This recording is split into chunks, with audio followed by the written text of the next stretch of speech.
திங்கட்கிழமை தினம் பங்குனி மாதம் 24ஆம் நாள். கோச்சாரத்தினுடைய அமைப்பை வைத்து பார்க்கும் பொழுது இந்த நாள் உங்களுடைய ராசிக்கு எப்படி இருக்கிறது, என்னென்ன பலன்கள் அமையப் போகிறது என்பதை அறியலாம். திங்கட்கிழமை தினம் பங்குனி மாதம் 24ஆம் நாள். ராசிக்கு 2ஆம் வீட்டில் குரு பகவான், 4ஆம் இடம் சுகஸ்தானத்தில் செவ்வாய் பகவான் உங்களுக்கு கடகத்தில் சஞ்சாரம் செய்கிறார். அவரோடு ஸ்ரீ சந்திர பகவானுடைய சஞ்சாரம் அமைகிறது. ராசியினுடைய 6வது வீடு ருணரோக சத்ருபாவகத்தில் ஸ்ரீ கேத்து பகவான், லாபத்தில் ஸ்ரீ புதன் பகவான், ஸ்ரீ சனிஸ்வர பகவான், விரயத்தில் சுக்கிர பகவான் வக்ரநிலை, ஸ்ரீ ராகு பகவான், ஸ்ரீ சூரிய பகவானுடைய சஞ்சாரம். மேஷராசி அன்பர்கள், சந்திர பகவான் உங்களுக்கு 4ஆம் இடம் வீடு மனை வண்டி வாகனத்திற்குண்டான பாவகத்தில் சஞ்சாரம் செய்கிறார்.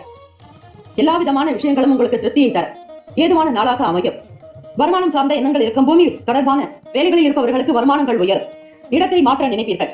புதிய இடம் மாற்றங்கள் சார்ந்த எண்ணங்கள் அதிகரிக்கும். உடன் பிறந்தவர்களுடைய ஆதரவு பெருக்கும். வீட்டில் மன நிம்மதி, சந்தோஷம் உண்டாகும். யாருடைய விஷயங்களிலும் அதிகமாக தலையீடு வைக்காதீர்கள். உங்களுக்கு தெரிந்திருந்தாலும் சில பிரச்சனைகளை பற்றி பேசாமல் இருப்பது நல்லது. அரசாங்கம் சம்பந்தமான காரியங்கள் அனுகூலமாக முடியும்.